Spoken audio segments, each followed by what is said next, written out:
কাবাব যে আমরা কত রকমের বানাতে পারি তাই না?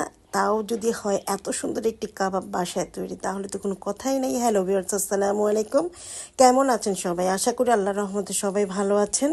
কাবাবের যে কত রকমের নাম, আর রোজার মধ্যে কিন্তু কাবাব দিয়ে ইফতার করতে ভালোই লাগে। আর আমার এই কাবাবের নাম হচ্ছে ছেঁচা কাবাব।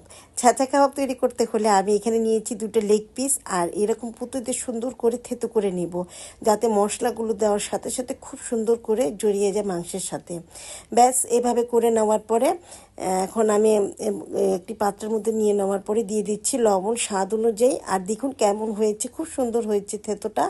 লবণ দিয়ে দিচ্ছি স্বাদ অনুযায়ী 1 চা চামচের মতো, মরিচের গুঁড়া দিয়ে দিচ্ছি 1.5 চা চামচের মতো, জিরা গুঁড়া দিয়ে দিচ্ছি 1.5 চা চামচের মতো, আর এখানে অ্যাড করে দিচ্ছি কাবাব মশলা 1.5 চা চামচের মতো, আদা রসুনের পেস্ট দিয়ে দিচ্ছি 1 টেবিল চামচ পরিমাণের মতো। এরপরে দিয়ে দিব সরষের তেল 1 টেবিল চামচ পরিমাণের মতো, 2 টেবিল চামচ পরিমাণের মতো টক দই দিয়ে দিচ্ছি। এরপরে দিয়ে দিচ্ছি টমেটো সস 1 টেবিল চামচ পরিমাণের মতো। চিকেনটা যখন থেতো করতে যাব দেখতে হবে যেন পানি না থাকে, পানি থাকলে কিন্তু ভালো হবে না এটা থেতোটা। তারপরে সরষের তেল দিয়ে ম্যারিনেট করে রেখে দিয়েছি প্রায় 15 মিনিটের মতো।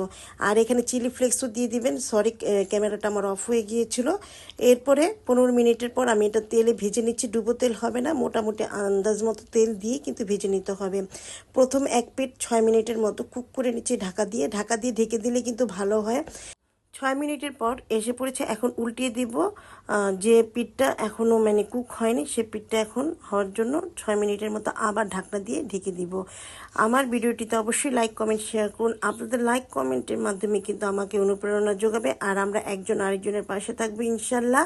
এই প্ল্যাটফর্মে কিন্তু কেউ একা এগিয়ে যেতে পারবে না। আর আমার এটা তৈরি হয়ে গিয়েছে, পরোটার সাথে কিন্তু আমি এটা সার্ভ করেছি। বাসা অবশ্যই এটা ট্রাই করবেন। দেখুন কত সুন্দর একটা কালার এসেছে, ও মাই গড। এরপর আমি চলে যাচ্ছি আরেকটি রেসিপিতে, সেটা হলো লাচ্ছি তৈরি করব। লাচ্ছি পছন্দ করে না এমন কোনো মানুষ পাওয়া কিন্তু বেশ দুষ্কর, তাও যদি হয় আবার রমজান মাস। রমজান মাসে তো আমরা অবশ্যই ড্রিঙ্কস জাতীয় খাবারগুলো বেশ পছন্দ করি। আর সবচেয়ে সবাই বাসার চেষ্টা করবেন বাসা খাবার খাওয়ার জন্য।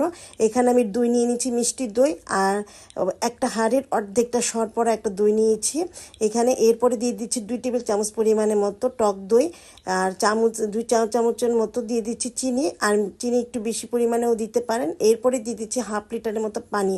পানিটা একটু বেশি দিতে পারেন, যদি কেউ পাতলা খান। আমার লাচ্ছিটা একটু ঘন হবে, সেজন্য পাউডার মিল্ক দিয়ে দিচ্ছি 2 টেবিল চামচ পরিমাণের মতো উঁচু উঁচু করে।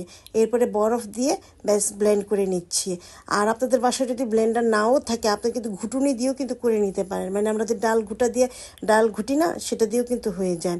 তারপরে দেখুন আমার এটা হয়ে গিয়েছে, দেখুন কেমন ফেনা ফেনা হয়েছে। লাচ্ছিতে তো একটু ফেনা ফেনা থাকতে ভালোই লাগে, কারণ আমরা তো বাইরে তো এরকমই খাই, তাই না? তারপর দেখুন ঘন হয়ে এসেছে। আর যদি মনে হয় আর একটু পাতলা করবেন, পানি দিয়ে দিতে পারেন। ব্যাস, আজ এ পর্যন্ত। সবাই ভালো থাকুন। দুটি রেসিপি আপনার সাথে শেয়ার করেছি। সবাইকে জানাচ্ছি রমজানুল মুবারক।